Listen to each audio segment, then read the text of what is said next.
Greetings, YouTubians, and welcome back to Wayne Sharp World, where so far in 2024, it has been a pretty legit year for knives.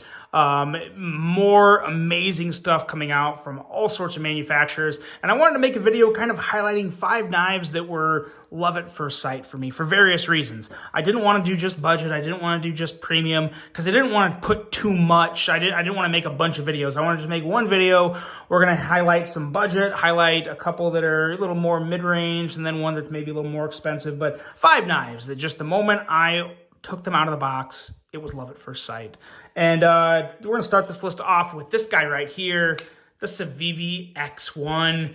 And this one is very easy to explain why I love it so much. All you have to do is look at it, because it is one of the sickest budget knife designs to come out this year, and it's from a very remarkable maker, American maker, in Brian Brown. And I have been hoping and waiting for a budget design from him, especially one with this Jaeger-style blade. I love this blade shape. It is a literal razor, a wicked thin hollow grind, an amazing fuller that adds all of the fidget bliss with a perfect detent that comes out so easy. But like I said, the middle finger flicking action on this, you can middle finger flick this all the time and never even consider using that flipper tab, because both forms of deployment are just to die for. This is an absolute home run banger of a budget knife. And right now, it's actually on, or at least the time I'm filming this, I'm going to try and upload this just a day or two after I film this, but it was on sale for $60. Now, fret not if you missed the sale, and if you do, because I uploaded this a little late, I apologize. But it's 69 bucks regular price. So either way, you're not exactly losing out on much. It's just a $9 difference. So whether you're paying $69 or whether you're paying 60 bucks, it's worth every penny. I would pay $69 twice for this knife. It is amazing. Love the design. Brian Brown is a phenomenal maker and a great dude, and it just works. Everything about it works. The choil, I don't know if I consider this a finger choil. It's kind of narrow. If you got really skinny fingers, you could probably make it work. I would use this as a choil in certain situations, but not all the time. I think the majority of the time I would choke back here, but yeah, this is an amazing knife. Absolutely love it, mostly for the design, but of course with the Civivi, you also can love the value and the fidgety bliss of the middle finger flicker. It's amazing. It's the Civivi ExOne. If you haven't checked it out yet, why haven't you? You should definitely check. Of all the knives on the list, this is the one to check out for sure, because yeah, it's just great, and it's one of the most affordable knives on the list. Next up is a little more expensive, but it's one of the most unique knives on the list. The Aurora knife and tool truffles. This is just a damn good knife. Chinese manufactured, but look at this. So here is, actually, all these knives are Chinese manufactured, so I don't know why I'm specifying that. But take a look at this. So here is the lock. It's kind of a button lock, but the button here moves the liner lock inside there, in and out. It's a very cool lock. Very effective lock. I've had no issues whatsoever with this.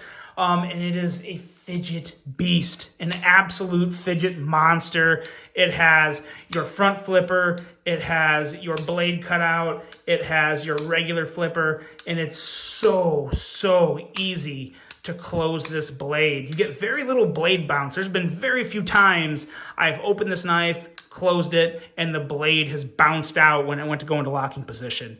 It's just such a fun, enjoyable knife to operate and use.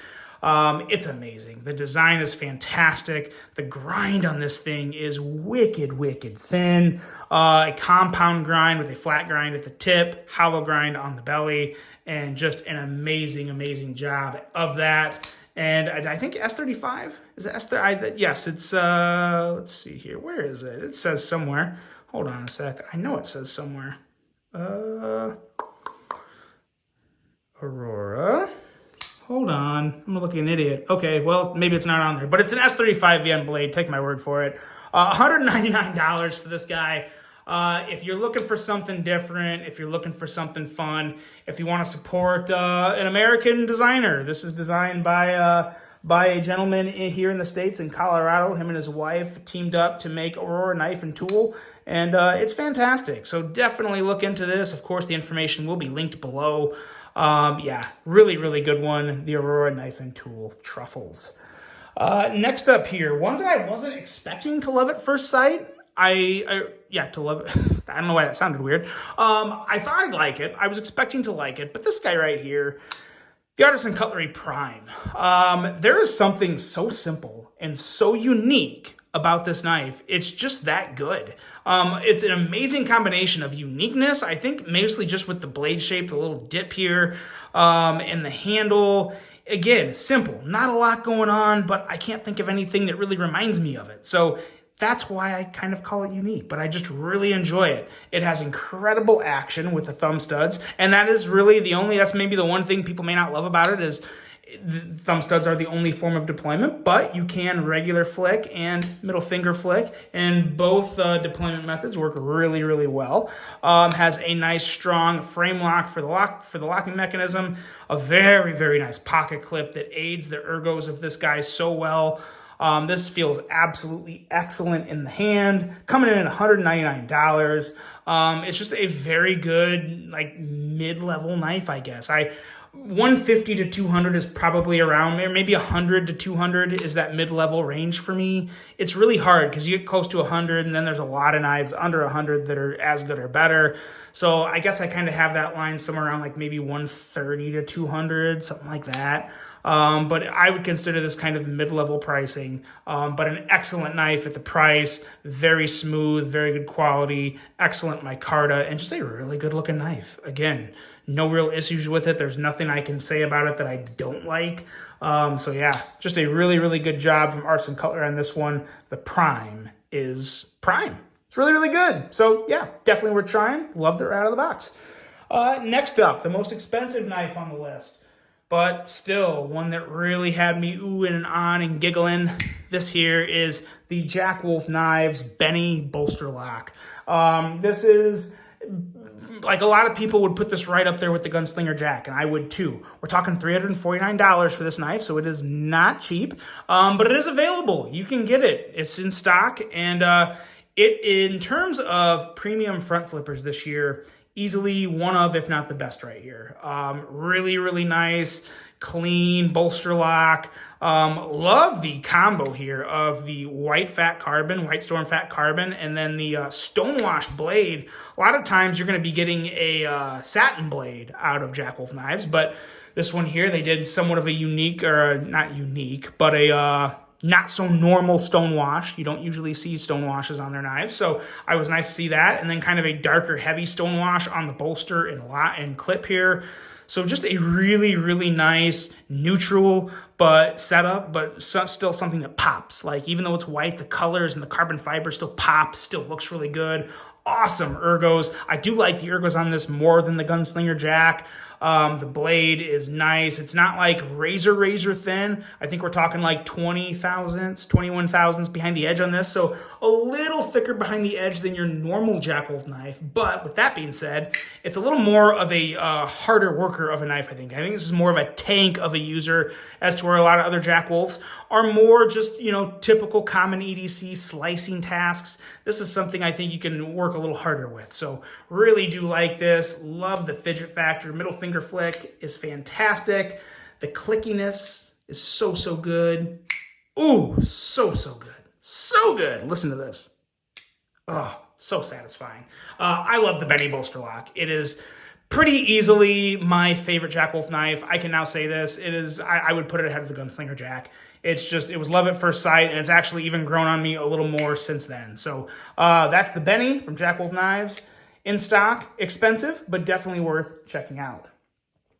Next up and last up, we're back to a Civivi, and this is a rather new one, but it'd been so long since Civivi came out with a big, bruising, slicey budget knife that I enjoyed this much. This is the Tacticorix, and this is $68, and you have one big, slicey blade here, a nice, razor-thin, hollow grind, super smooth action. Only thing that would make this better for me is if they didn't use these domed thumb studs and they just used the regular thumb studs, but that didn't faze me from loving it right out of the box, because this is just so big.